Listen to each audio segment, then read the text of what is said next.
starts in 10, 9, 8, 7, 6, 5,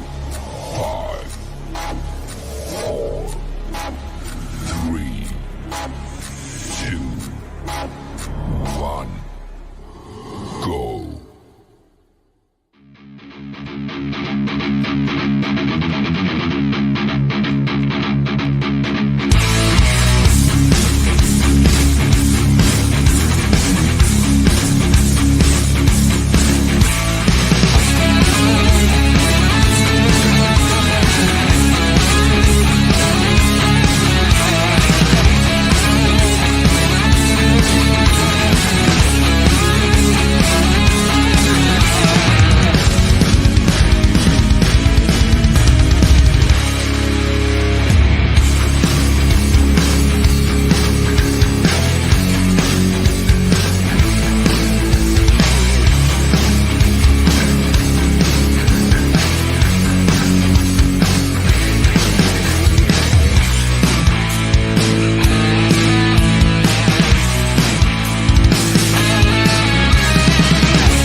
Good evening, ladies and gentlemen, and welcome to another episode of Champions Belt Club Podcast.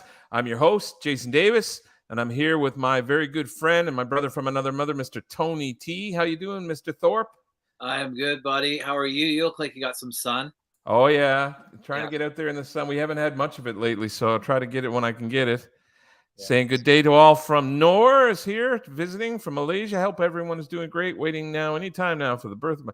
Congratulations, Noor. Third child on the way. That's pretty exciting news. Congratulations. That's awesome. I think Noor deserves a round of applause. Congratulations, Noor. Pretty exciting. Here it comes. Helps when I turn the volume up. Congratulations. We have a very special guest tonight. We're very excited to bring on in just a second. Mr. Mark Maggard, one of our admins over at Wide World of Belts, one of the best sites and best groups for belt hobby, belt info, belt knowledge, belt sharing. It's a wonderful group. They do a really amazing job over there. Mark's a really wonderful guy, one of the best respected guys in the hobby. I honestly think he's really kind and really appreciated. And he's also the host or co-host of a really amazing podcast spanning the globe. If you haven't had a chance to see it, you definitely want to check it out. I believe it's on. Good evening, Mr. Ben Walker. Great to have you here, sir. Thank you very much for hanging out with us. Hey, Ben. Spanning the Globe is a fantastic podcast. I believe Thursday evenings is their night, but we're going to talk all about that with Mark when he gets out here. I'm kind of talking a little bit too much here. Tony, anything you want to throw in there before we welcome him in? As I continue to rabble on. How many coffees did you have today? A lot. I had a lot of coffee today, guys. Buckle up. That's awesome. There's Joey Gray says, hey, what's up? Hey, Joey. Nice to see you, my friend. Good to have you here. I'm really happy to have Mark on too.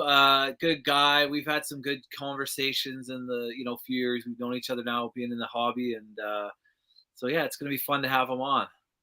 Well, without further ado, let's get him out here. Absolutely.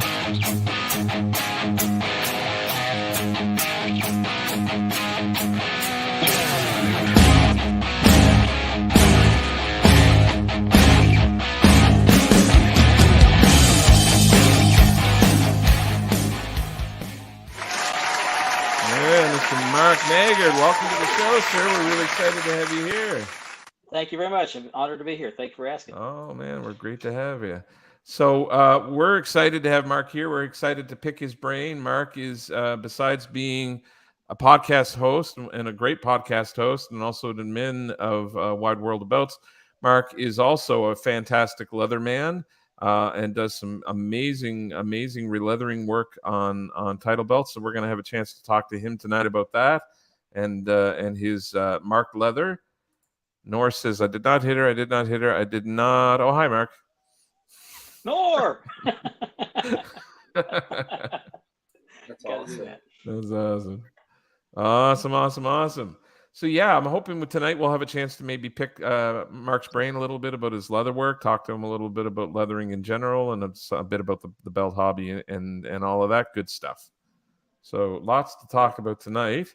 I thought we'd lead off tonight with a little bit of talk about what's going on in the wrestling world over the last week, and a little bit of wrestling history and trivia as well. Hope you guys got the reference. Aha, we did. Absolutely. All right, here we go with dirt sheets and draws.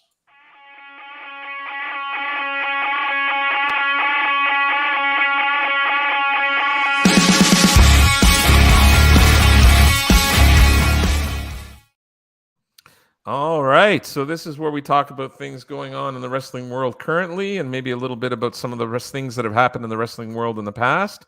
I'm going to start off with the recent AEW Owen Hart Memorial Tournament, the second annual.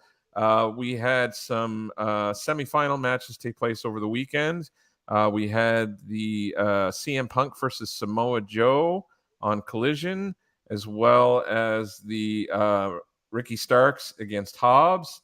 And previously, I believe it was on Dynamite, we had the match between Britt Baker and Ruby Soho.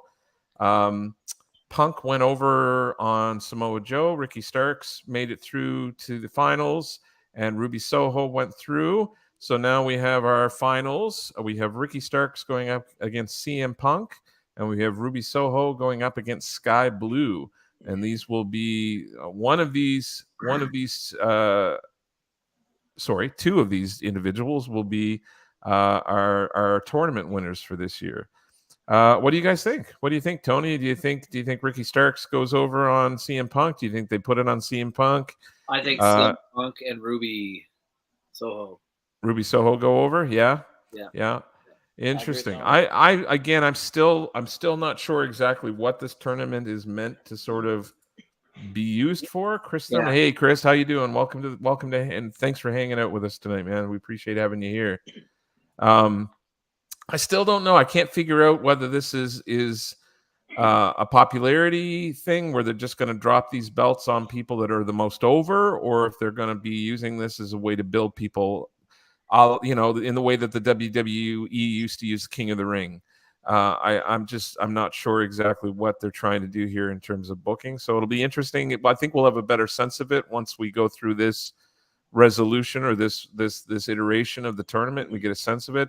If they put Ricky Starks over and somebody like Sky Blue over, then it's obviously going to be meant to establish new wrestlers and bump them. I think if they drop it on Punk and Ruby, then it's clearly going to be used as a sort of a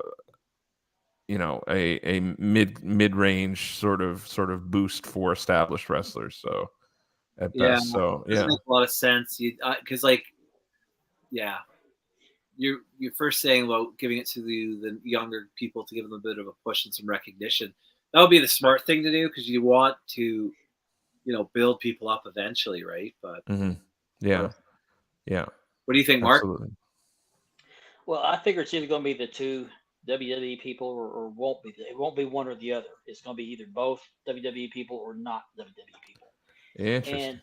And if you look at Punk, he's past his prime. He's had his time in the sunlight. Yeah.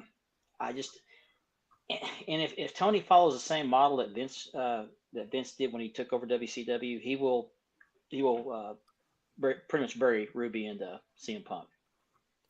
There you go. I think he should give the nod to Ricky Starks and Sky Blue. I agree. I think that's the most benefit in terms of using the belts and using the notoriety. And they've got a very young roster that needs something to chase. They've got a lot of people that need things. They need these things to sort of elevate these newer wrestlers. So makes it interesting, right? Absolutely. About it, so. There's some people. Hey Tyler, how you doing? What's up, Tyler? Nice to see you. Thanks for joining us, Scott. Congratulations on the new job today. I saw. Congratulations. Richard. The warden is in the house. How's it going? Richard? Nice to have you here. It's my co-host. Yeah, awesome. Nice to have you. So, anyways, well, it'll be interesting to see. It'll be interesting to see if they decide that they're going to start using this as a way to promote some of the younger folks, or if they're going to just use it as yet another reward for being over. Yeah. All right. Besides that, we also had a confirmed announcement, not by the WWE, but actually by a booker here in Canada, that Carlitos is absolutely signed with the WWE and will be returning. This news came from Mr. Jack Kilby, who is a booker for Great North Wrestling, which is some people may know that for Hannibal was associated with that organization for many years, who was quite notorious for all the wrong reasons recently. Where is that looked out of? It's in Ontario.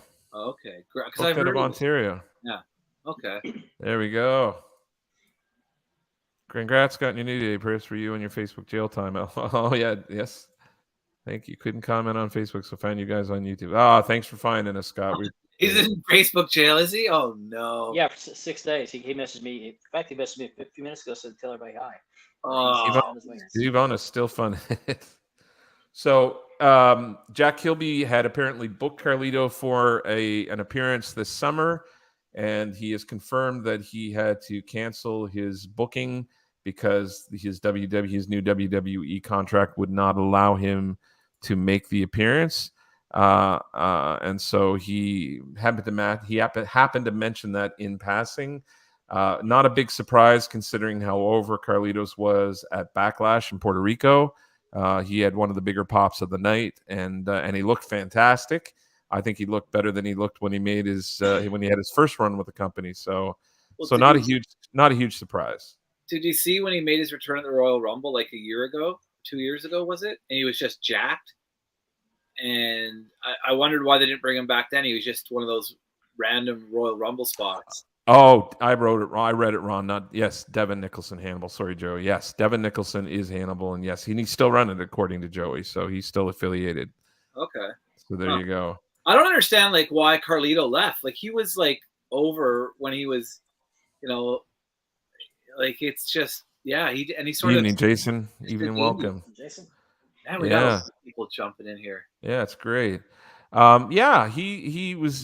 He's always been popular. I think there was I think in his initial run there were some wellness issues, health wellness testing issues that maybe had gone on, and he was known to have a bit of a sort of lackadaisical attitude and had a bit of an attitude problem at the time, maybe. So. Yeah. But he's been smart in how he handled his business. He never badmouthed the company when they sent him out to the independents, and he put the work in, and obviously has worked on his conditioning and worked on his continued to keep himself relevant, and he's back in the fold. So yeah, no, it's good. I think it's good. He looks great. I think he's going to add something for sure. Yeah, so great to hear that. Congratulations to him. A number of wrestlers recently have gone on. This is a big topic, so we're not going to get too deep into it, but thought it might be interesting to sort of talk a bit about it. Recently, The Undertaker in particular, but also Jake the Snake Roberts and Rob Van Dam this weekend have gone on to a number of interviews and podcasts and essentially stated that kayfabe is dead. There's no such thing as kayfabe anymore in modern wrestling, and it isn't coming back. So I thought we'd just talk a little bit about that, maybe just briefly, and see what people who are watching think about that. Two interesting points, because we always like to try to make this a little bit educational if we can. Do you guys have any idea where the term kayfabe comes from? No, I was wondering that myself. It's from the Carnies, but anyways. So there's two lineages that people kind of argue about with the word, and it's an old Carney term, and it's meant to, used in context, it's meant to suggest that portraying staged events within the industry is real or true. So meaning that if you are doing something that is technically pre-planned or pre-staged or conceived, you portray it as real or portray it as true. The term, one theory suggests that the term is derived from a word manipulation of the word be fake. So in the way that a lot of Carney would oftentimes would flip words around in sort of a pig Latin kind of way. So kayfabe is meant to actually reflect be fake.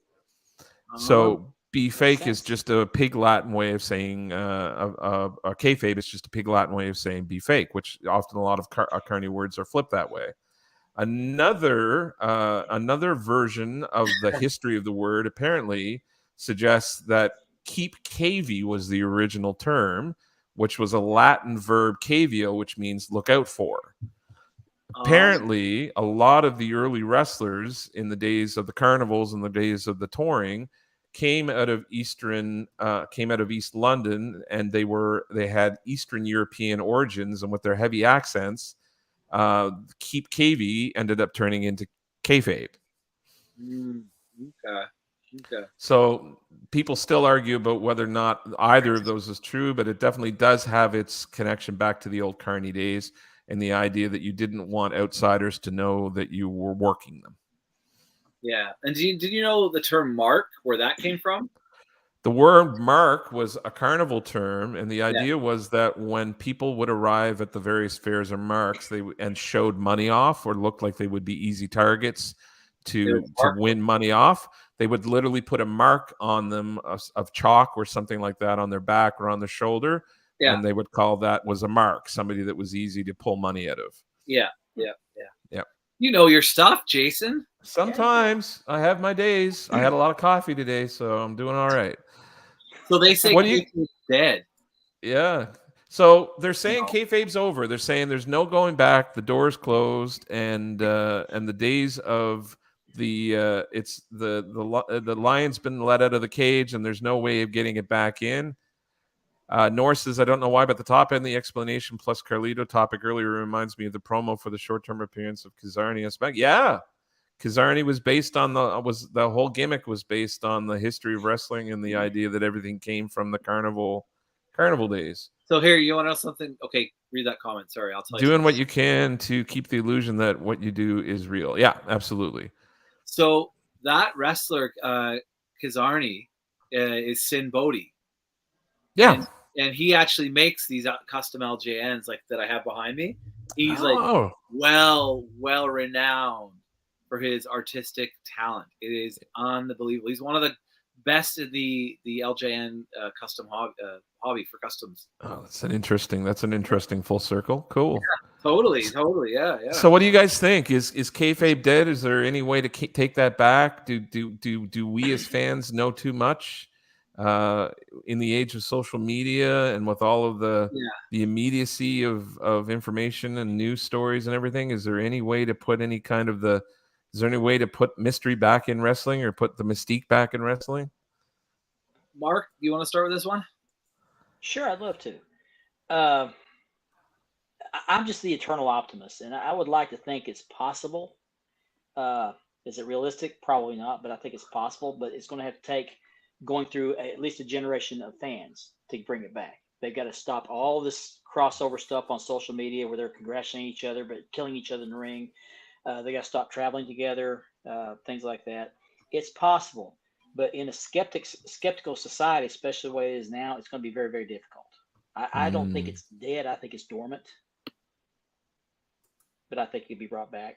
But it's going to take at least going through a generation of fans to start bringing it back. It's just to sort of retrain our perspective on it. Interesting. Very good. We're 30 years away from kayfabe, out from having kayfabe. So it's going to take 20 to 30 years to bring it back.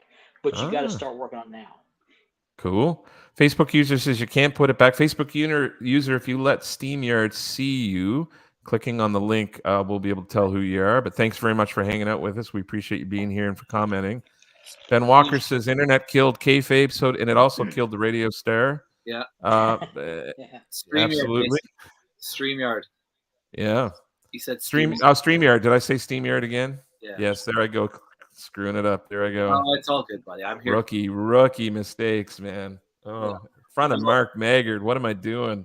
It's Monday. I'll give you. There you go. So I don't like the kayfabe is like I don't know. Like MJF's doing a pretty good job of kayfabe, isn't he? Yeah, I think so. It's an interesting topic. I think a lot of the criticism that's been levied at him is that I think a lot of people were putting a lot of pressure on him when he did some of that sort of that initial sort of fight with Tony Khan, left the company. Yeah. It looked like he was going to be the one that was going to sort of take the reins and sort of lead the next generation and sort of work a more old school style. Yeah. And sort of bring back a bit more psychology and a bit more of that old school heel kind of heat. And I think we're realizing that in a publicly traded company, in the environment that we live in right now, and in the world we live in wrestling and how it exists right now, his hands are a little bit tied. He can only go so far. You can only push things so far. Like, it's hard to be a heel nowadays. It's hard to get the heat, and it's hard to antagonize people because everybody gets so hurt. Everybody. Yeah, that is one weird thing about wrestling, eh? Because the world is so sensitive right now. It's hard to sort of poke fun at people and go after their soft spots. Yeah. So, yeah. So it's a media thing for sure, but I also think it's an overall broader sort of social sort of etiquette thing as well, because the world's a lot more sensitive now than it used to be. Yeah. So that and one guy can't do it by himself. It has to be a collective effort. Everybody has to be in on it. Yeah, 100%. I just find like he's the one guy that like he dumped water on the kid's head. He gave someone wanted a picture and he threw the middle finger up. Like he was just not like, I don't know. It just showed him like staying in character, which I thought was kayfabe, right? Maybe I'm wrong. Yeah. No, that is kayfabe. Yeah. Autographing figures and throwing them on the floor. Yeah. Ripping it up and just being which I think is taking kayfabe a little bit too far. But yeah.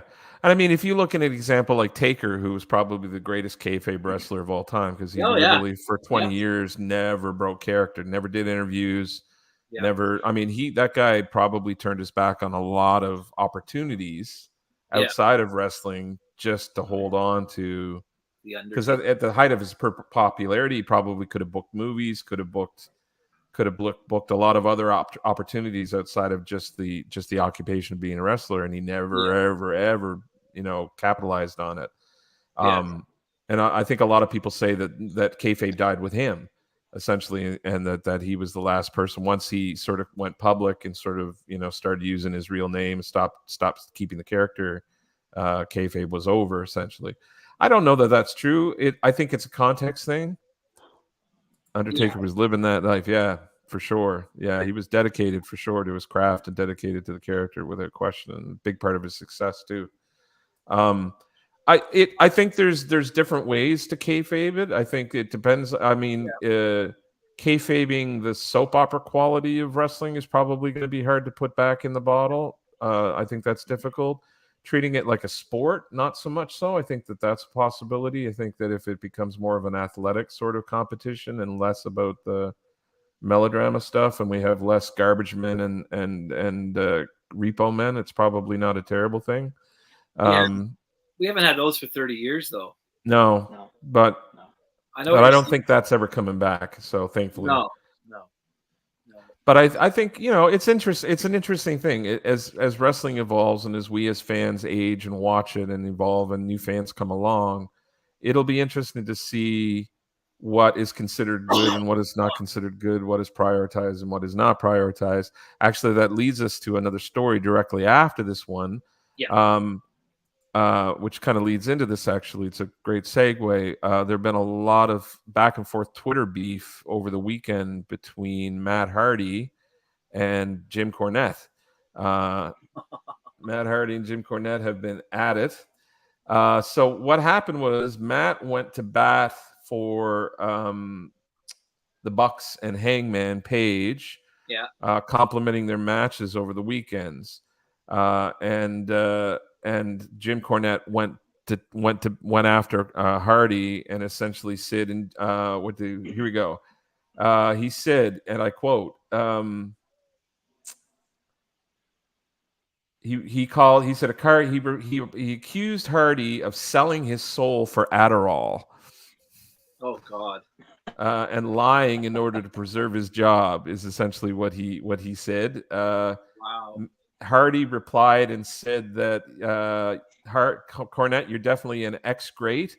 I used to have massive respect for you, and that's been a long gone. That's the case with many people now, and it's sad. This is my final tweet to you. Keep doing your shock jock routines and fanning those toxic flames of hate and negativity for your zombies to slurp up. Make those bucks however you can, though, right? Enjoy your life, Jim. I'll certainly enjoy mine. Yikes. Was the exchange. Is Jim being that he just a grumpy old man and get off my lawn, kids, or is does he have a point with Hardy? I don't know. What do you guys think? It's a fine line He's one of because those. Jim Cornette's a smart man. Like he's the super fan. He's been in the business. I don't know. What do you think, Mark? Well, Jim Cornette's living in the '80s, the days of kayfabe. He can't get out of it, and I admire that. But he won't let go of that old man that remembers the old days, and he sells porcelain to go to the office lawn. But I don't know. You never know what's coming out. You never know what's going to come out of Jim's mouth. He just, like you said, shock jock. That's the mode he's in right now. He's trying to stay relevant in the business, so this is how he does it. He just laugh out of people. Remember, Ole Anderson did the same thing. Yeah, but I don't think he had like the platform of social media. I think No, he didn't. Yeah, I like, and the thing with like I don't know, Jim Cornette, he's got to be up there with like a bunch of the great like minds of wrestling with Vince McMahon and oh my God, I'm losing the guy. I can't think of the guy, but Paulie Dangerously. What's Paul Heyman? Paul Heyman. No, like these guys are just lifers. They know the business inside and out. They recognize talent, but I don't know. Maybe I'm wrong. Maybe I'm totally fucking wrong. It's interesting to me. I see Cornette as two kind of people. I see him as the guy that shocks people and throws these shocking sort of statements out into the public to try to hold attention because he's a carny himself and he's a carnival guy and he understands how to sort of get attention. But I also see, like, when I watch some of these behind the wrestling shows, like the documentaries, and they interview him, and he talks about somebody like Chris Candido, or he talks about the NWA, or he talks about, there's this reverence that he has and this love for what wrestling, like he's a historian, and he has this profound love and respect for the business and for the people that have paid the price in the business. And so sometimes I think that somehow gets filtered through the carny side of him. And I think he goes to bat for it because he's genuine. I think he genuinely loves it and genuinely mourns it and genuinely gets pissed off when somebody he perceives isn't respecting it or acknowledging it. But sometimes that gets filtered through this carny side of him a little bit sometimes, and it dilutes the message sometimes, unfortunately. He's almost like, for the Canadians that are watching, the Canadian viewers, he's almost like Don Cherry. Yeah. Like the definitely. way Don Cherry was to hockey, Jim Yeah. Cornette has become to wrestling. Yeah. I think there's probably some truth to it. I think there's some, I think there's AEW has had a lot of criticism levied at it for the lack of psychology and the lack of storytelling and the lack of wrestling sort of history, and not they like to quote wrestling history at AEW, but they don't really they don't observe it, I guess is probably the best way to put it. So there's always, it's like with most conflicts and most fights, there's a little bit of truth on both sides. Yes, sir. Right. So, all right. That is, I almost forgot one other thing I just wanted to cover. Today in wrestling history, you'll enjoy this, Tony. Okay. Today in wrestling history, in the international market, not in the American television market, but in the international television market, the Dingo Warrior made his debut on July 10th, wrestling against, many will recognize, the manager of Dino Bravo, Frenchie Martin, who was himself actually a wrestler. Many people may not know that. He later in interviews accused the Ultimate Warrior of breaking his collarbone during this match because he slammed him too roughly on the mat and injured him. Wow. And and ended up pushing Frenchie into retirement and into a management position because he was injured wrestling the Warrior. Yeah. I love the Ultimate Warrior. I know it's like, I don't know. I just I can't.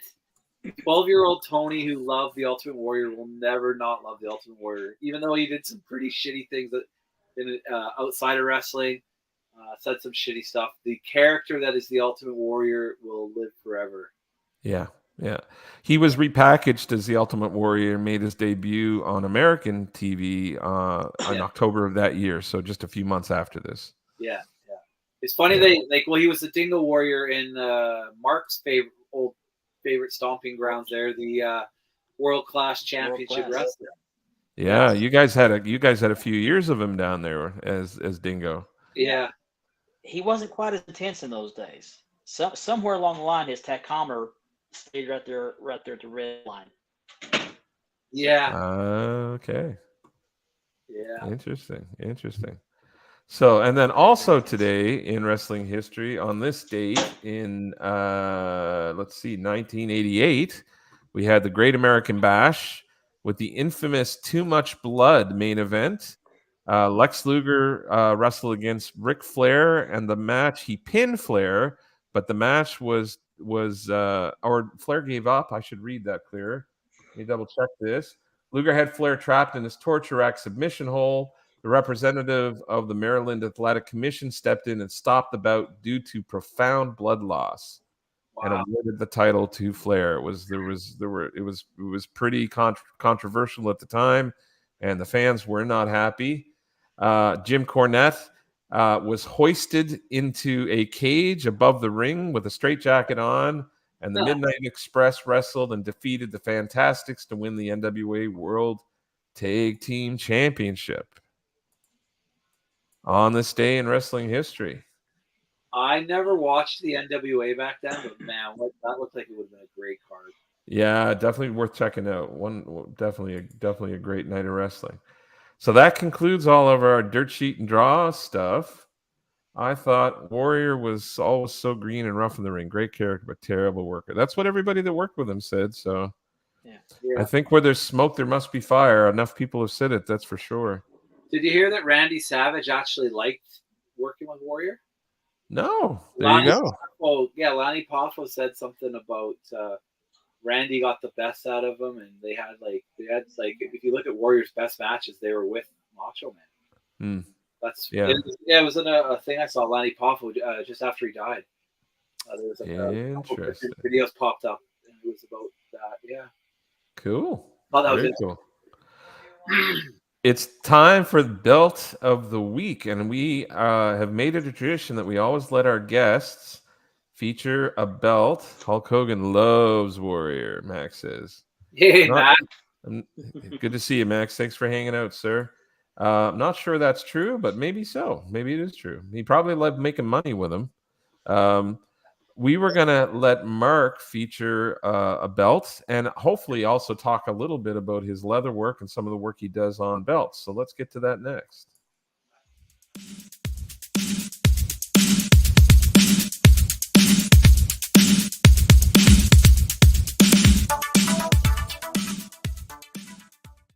All right, I'm always excited for this. I love to see the belts and everything that everybody's bringing along here. I'm going to give Mark the full screen here. Awesome. And we're going to start with some of his stuff. What did you bring for us this week, Mark? Brought the premier NWA Dome Globe. Ooh. This was leathered by me. Nice. Oh my God! With my yeah. That's beautiful. Nice. Beautiful. Nice floppy candy leather. Wow. Now you get and you did that. I got two of them. This one is not done yet. It lacks the lacing. That's all it lacks is the lacing. Cool. So I'll be finishing this in probably the next couple of weeks. But this is what it looks like when you put the lacing Amazing. on. Now, one interesting note about this is when you buy one from overseas, a laced belt, they use a round punch along here. And the problem with that is, now I know why they do that. The reason they do that is because it makes it easier to get the lacing needle through there. And Right. because they mass produce the belts, they got to have the speed. But this is the TV accurate version. It's got the slotted holes. It looks much better. There's not as much light that shines through, but it takes longer because the needle just barely squeezes in there. But Oh, wow. this one, I found a really good deal on this belt, so I bought it. I'm releathering it, and then I'm going to. I already have somebody interested in buying it. So Amazing. That's awesome, Mark. Amazing. Beautiful work. I got one. And I got one more to show you. Another piece of my work I've done. My daughter, sorry. Okay. Quit. Where's your camera at? It's right here. This is a non-lace belt. Okay. They never come in here until I'm That's on awesome. here. That's awesome. This is the same tooling along here that's used on the Premier Dome Globe, the factory strap. It's the Oh, same tooling. nice. Beautiful. I love that belt. Yeah, I love the style. I don't know what they call this style of belt, but the World Television, the NWA World Television Championship is made from these plates. The Hogan 84, 85, Yeah. the Pacific Northwest belt, the World Class American Heavyweight Championship. A lot of belts are made Yeah. in this style. Yeah, it's fantastic. It's a classic one. Yeah, and this is not exactly TV accurate. This is my belt, and I want to do it the way I want to do it. So I put the NWA stamp right there in that middle instead of the NWA. Scott says, beautiful work, Mark. logo plate. Thank you, Scott. He's And a Max fellow is Oklahoma. Max is saying, nice work. Nice work. Oh, thank you, Max. Really Max is a very beautiful. good maker, by the way. So anyway, that's basically what I do. Yeah. Can we see that snap box one more time, Mark? Do you mind? Sure. Yeah. Absolutely. Sure. Oh, beautiful. Nice job. That's beautiful. This is from in my personal collection. So Yeah. I've been doing this for about I don't know 5 years now, and I'm still learning. I'm not the best. I think I'm somewhere in the middle, between the middle and the top, somewhere in there. But I get a lot of good feedback, so I keep doing it. That's Perfect. awesome. Somebody says, nice job. Yeah, beautiful And the work. way I got Really, into really it- beautiful. It's funny how I got into doing leather work. Right over my shoulder here, you see this network logo title. That's my son's, and I got one on the other side over here that's mine. I got those two belts for $45 each from the WWE shop on Amazon, and I thought, it was a pricing glitch. Lasted 2 hours. I got those belts ordered for it before they fixed it. And so with the money I saved, I bought a piece of leather and decided to try to do it myself and see what it would look like on real leather. So I did, and was happy with how. I mean, it's not perfect, but it turned out pretty good from the first try. And I made the mistake of showing it off in a belt group, and I started getting orders. That's how I got into doing leathering for people. That's awesome. So Amazing. it's That fun. is I cool. enjoy it. I've met a lot of good people through that. That's awesome. Besides working on those two belts, Max or Mark, what else have you got coming up in terms of leather work and stuff? What any belts that you hope to sort of re-leather or work on? Any particular do you have a list of sort of belts that you hope to work on and sort of have a chance to sort of do? I don't have a list of belts. A stack of belts. I got 4 boxes over here in the corner with about 9 sets of plates for me. Wow. I've got Amazing. 6, 84.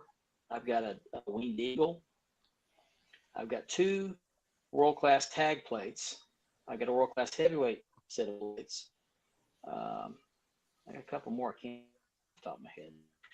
Those are on the shelf until I get some customer belts caught up on. But that's the cool thing about doing re-leathering. You get to see a lot of belts that maybe you would like to see in person or maybe own. I get a good idea from classic Shields plates. I'm thinking those are nice,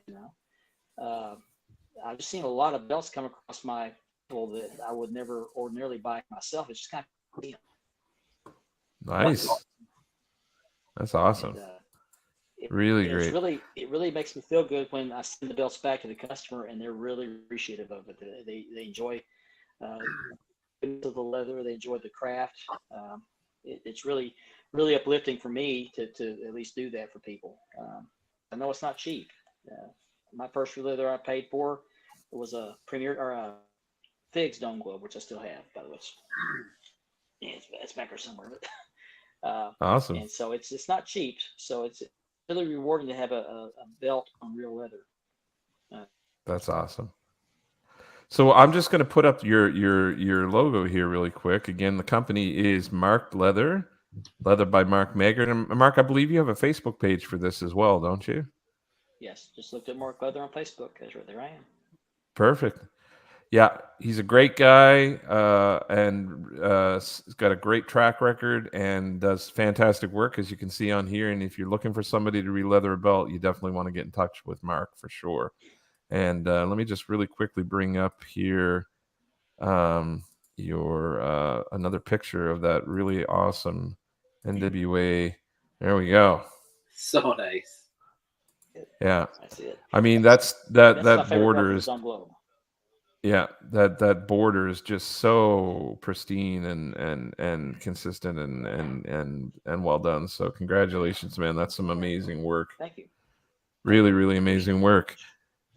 The I'm gonna bring this up here really quickly, just a little bit about the belt. This particular version of the NWA World Heavyweight Championship debuted in 1973, first on red leather, not on black leather. Black leather was introduced in 1975, and that design continued really until 1986 when Turner purchased JCP and rebranded the company WCW, and they debuted the new World Championship belt, which would later be called the Crumrine or the Big Gold.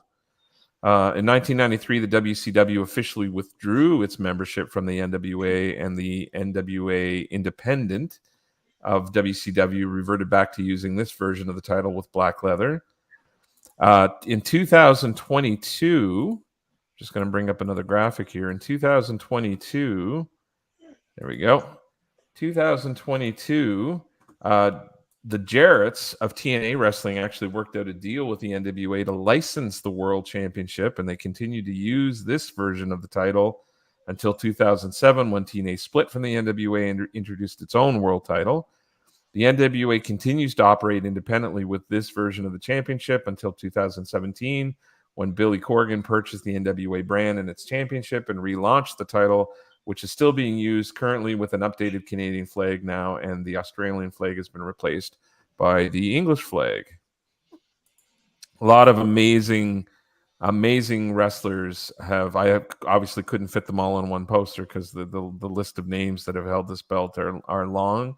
But you're seeing on the poster here Giant Baba, Nick Aldis, Harley Race, Christian, Kerry Von Erich, Briscoe, AJ Styles, Dusty Rhodes, obviously Ric Flair, Cody Rhodes, Terry Funk. The names go on and on and on and on. Some of the great wrestlers of the business have held this. And we were talking this week I was on the Bells and Belts podcast last Wednesday. If you haven't seen that, check that out.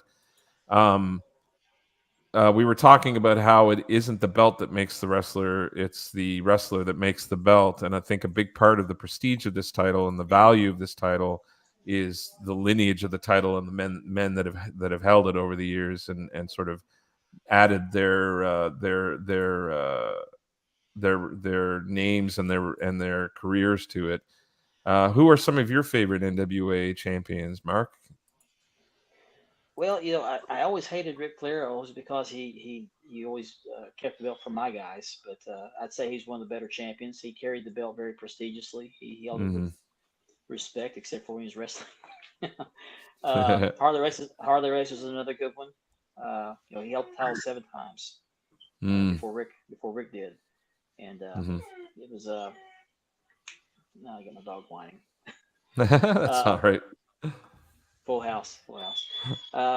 Jack Briscoe is another great one. I mean, this is the cool thing about the NWA title. That title was awarded to a person based on a committee vote. It wasn't based on the owner of the company saying, "I want this guy to be champion." So they had to vote on it.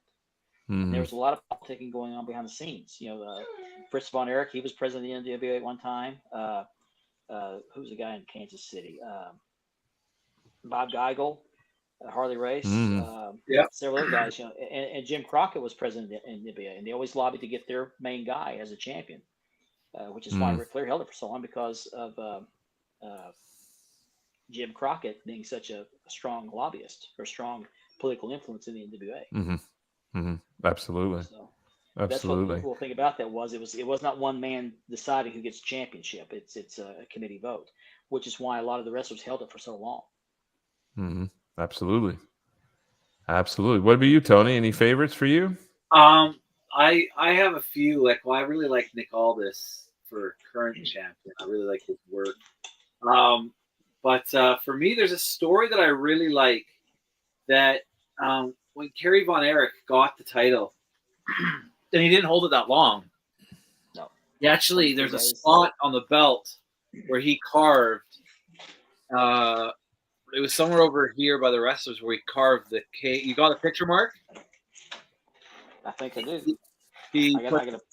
I got that book too. And Ric Flair didn't know this, and because Ric Flair has that belt, and when Ric Flair went and looked at the belt and saw that Kerry initialed it,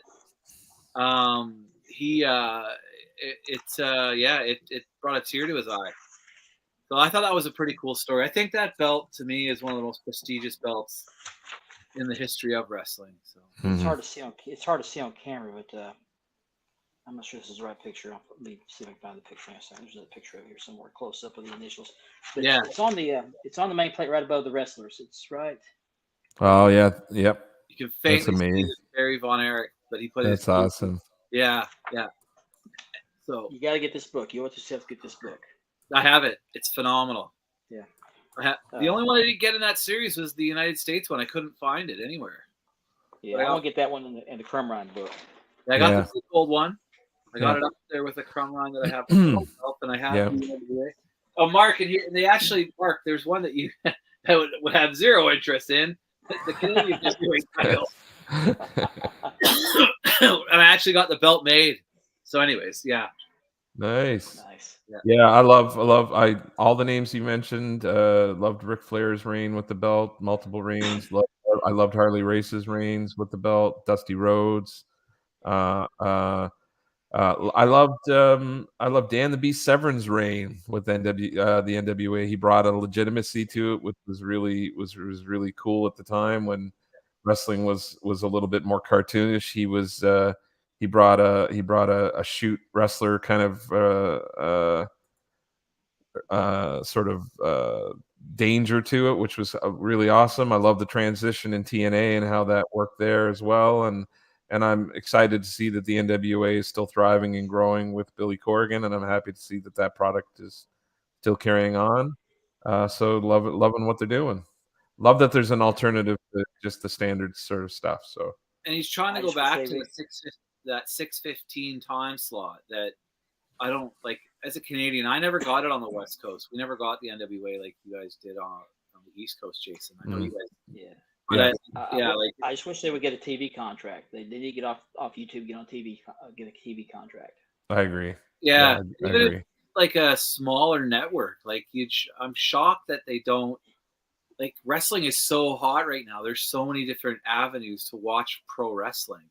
Yeah, and the independents are blowing up. The smaller territories. It's almost like the territories again, like with MLW, NWA, all these other places to wrestle. Japan, there's 3 or 4 there.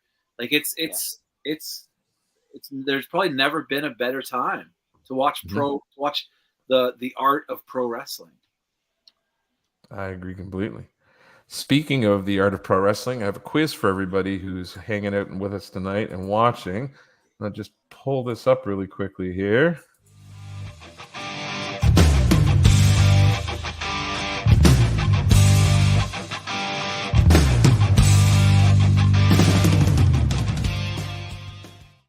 Right.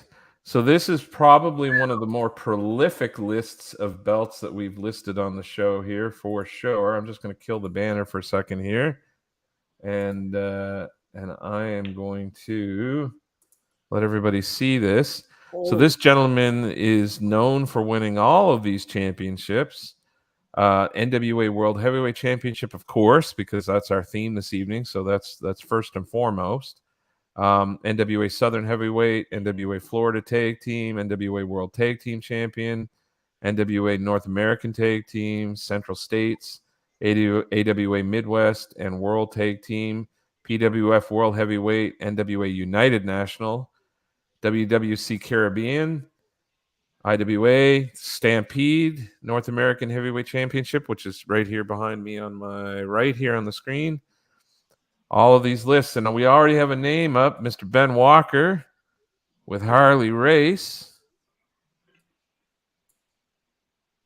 And Ben is not surprisingly absolutely correct. It is Mr. Harley Race, the first gentleman to actually be awarded this particular version of the title, again on red leather, not on black.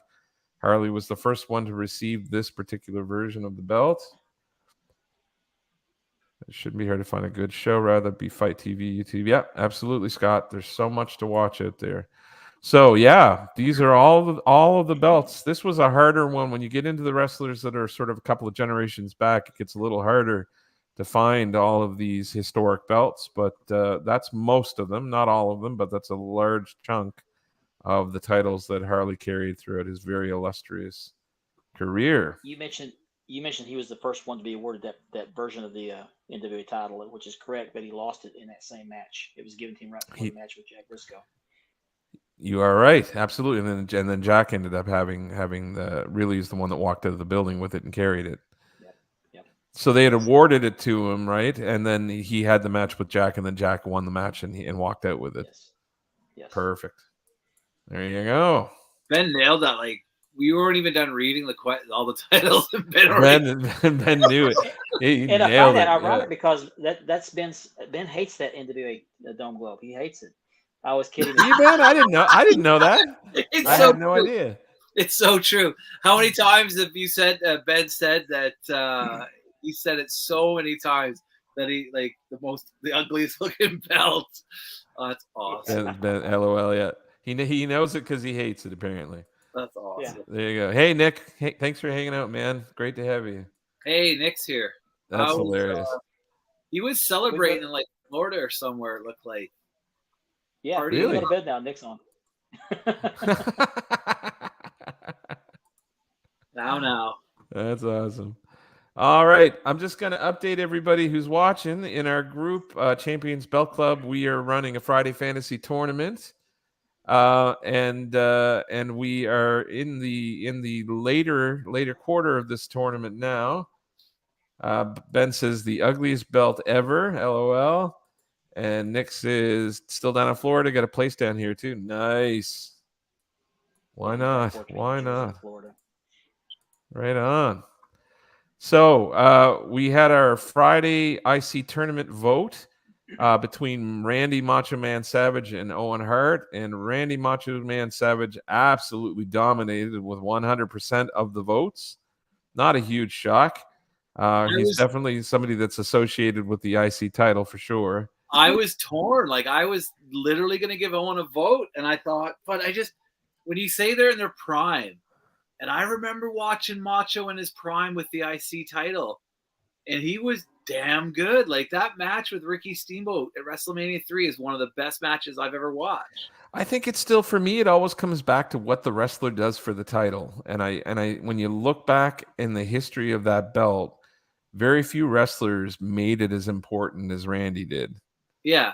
You know, like, and when you look back, and there were some, Ben says Macho was the greatest IC champion. You know, when you think about the Kurt Hennings, you think about the Bret Harts, you think about the Macho Mans, you think about Shawn Michaels, but wrestlers who could go on a pay-per-view or go on a card and make that the match that people talked about the most, like the Savage Steamboat match at WrestleMania 3, or the Bret Hart Kurt Angle match, which essentially put Bret on the path towards the world title.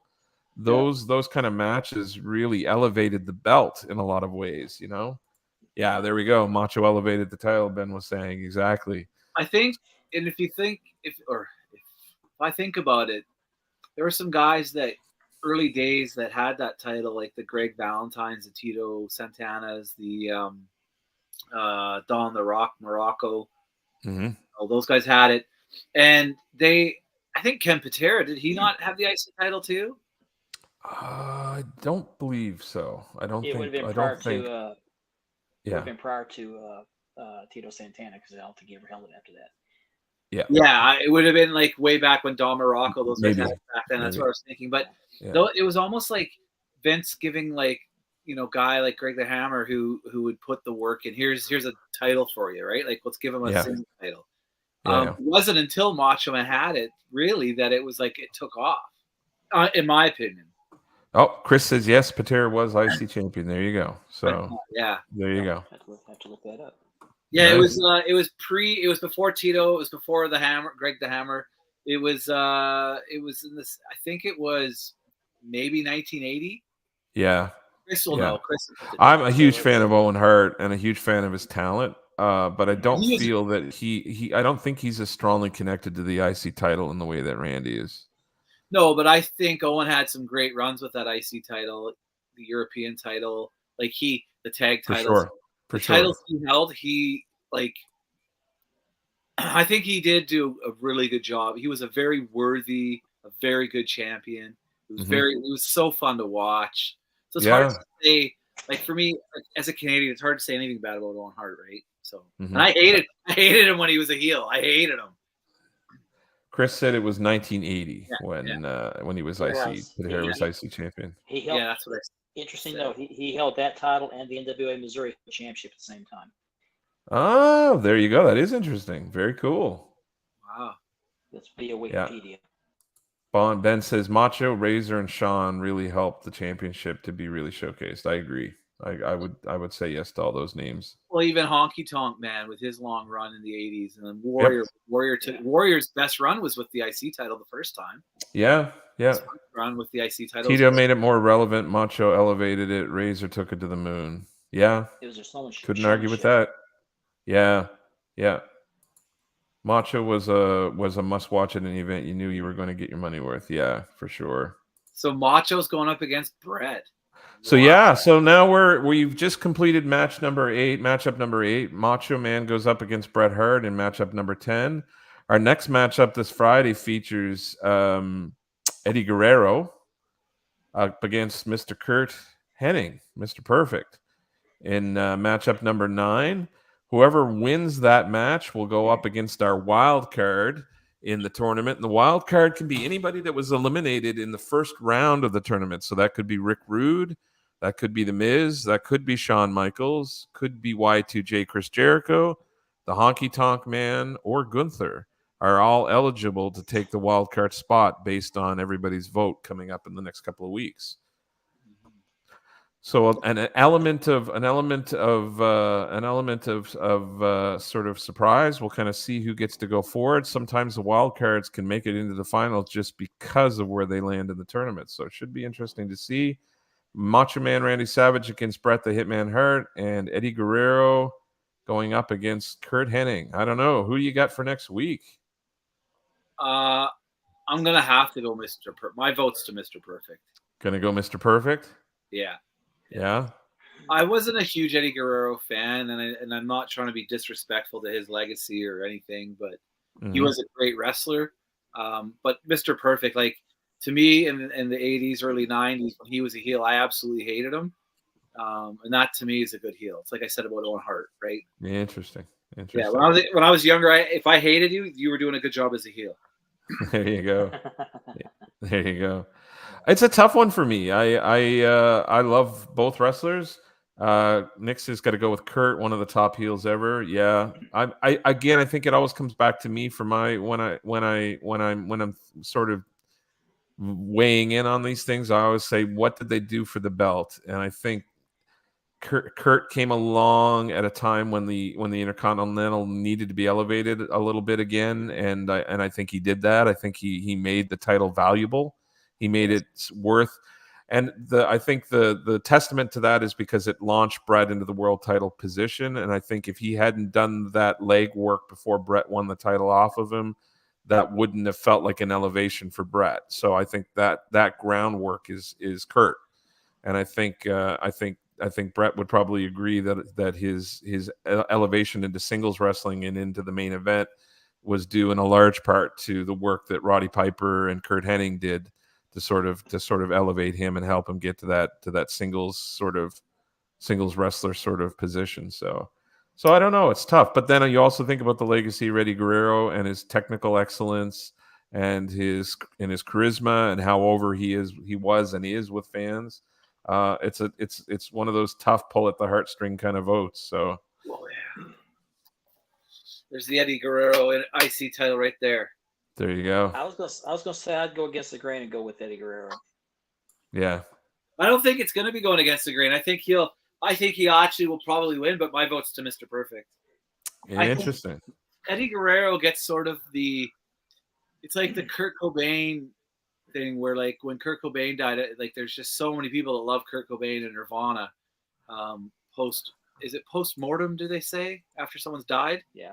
And it seemed like Eddie Guerrero became even more popular after he died. Like he's one of those wrestlers that, and even Owen Hart to a lesser degree, and they both sort of became more popular after they died. I think because it was tragic for both of them. I think the term you're looking for is posthumously.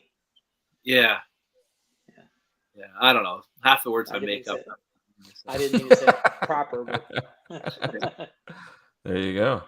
So what have you got to share with us tonight, Tony, for collecting? I'm going to pull that up right now. Let's do it.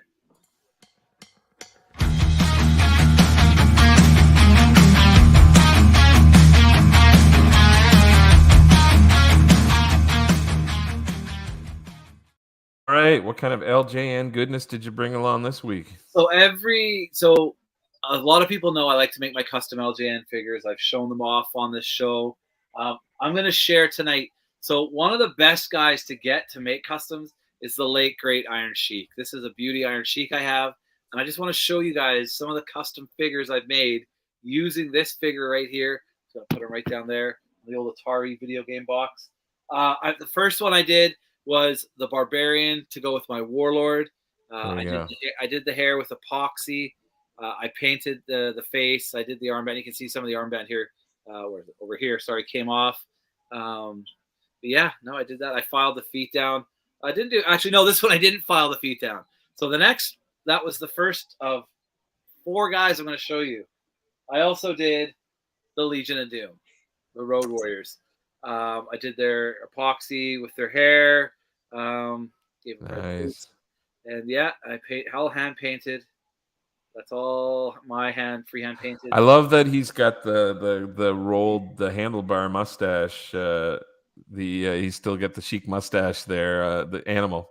Well, so if you look, I tried to give him. I think I gave him too much of a goatee because he didn't have a big goatee as that. It's cool though, but he's got the handlebar. He looks like a hipster barber. And then I made Stone Cold Steve Austin. I painted his eyes a little bluer. Did the goatee on him. Got the Stone Cold Steve Austin belt, which I painted a little bit. Smoking Skull. So all that from an Iron Sheik. Gonna give him a stunner. That is awesome, dude. You never cease to amaze with these customs, man. That's amazing. That's super impressive. Thank you. Awesome. Thanks, Ben. That's awesome. Thank you. That's awesome. Well, guys, believe it or not, we're at the end of the evening, and we covered everything we planned to cover. Is there anything anybody in the chat wants to throw in really quickly just before we call it an evening? We'd love to answer any questions we can. If you've got any leatherwork questions for Mark, he's your guy. He really knows what he's doing, and he's a great guy to just in general to talk about with the belt hobby. If you're ever looking for information or any kind of knowledge, Mark is a fount of information. Also, Mr. Ben Walker, who's been hanging out with us this evening, is also a great person to talk to. If you're ever looking for information about the belts or the belt community or the belt hobby itself. Nick Carnival, who was also in a chat earlier this evening and talking to us, also a great guy to talk to. Works with X-Men belts. He's a great guy to talk to. Yep, absolutely. Yeah. Great. Well, Mark, I can't thank you enough, man, for coming and hanging out with us tonight and sharing your belts with us and talking with us and just talking belts and hobby and wrestling in general. We really appreciate it. Yeah, man, it's always fun to have a friend come on. It's Yeah, been my we pleasure, really, brother. really Thank you. appreciate it. Yeah, thank Thank you. again for And asking where me can to they come where on. can they catch? Not that you need the plug, because you guys, everybody loves your podcast. But where can they find you if they haven't yet? Okay, Spanning the Globe airs on Thursday nights at 8 o'clock Eastern, 7 Central on the Wide World of Belts Facebook page, as well as Beautiful, the Love Those Wrestling Belts page, and on YouTube on the Wide World of Belts YouTube channel. amazing, amazing. So again, Mark Leather. Here we go. Thank you very much. Thank you, Facebook user for hanging out. Really glad to have you here. Really appreciate it. So they can find you at Mark Leather for all their leather needs. They can find you also at Wide World of Belts, and they can also find you at Spanning the Globe, which is That's Thursday correct. evenings, correct? Yeah. Yes, that is correct. Amazing. Amazing. Thank you so much for hanging out with us tonight again. Thanks so much. Tony, anything you wanna finish off with? No, I'm good, man. I am tired. It's been a long day. I'm happy to be here, but I am as soon as we're done, I'm going to bed. Couldn't have said it any better myself. I hope everybody has a fantastic week. Stay happy, stay healthy, hug your loved ones, and enjoy wrestling and enjoy your belts. And we hope you have a fantastic week. Take care. Peace. Good night.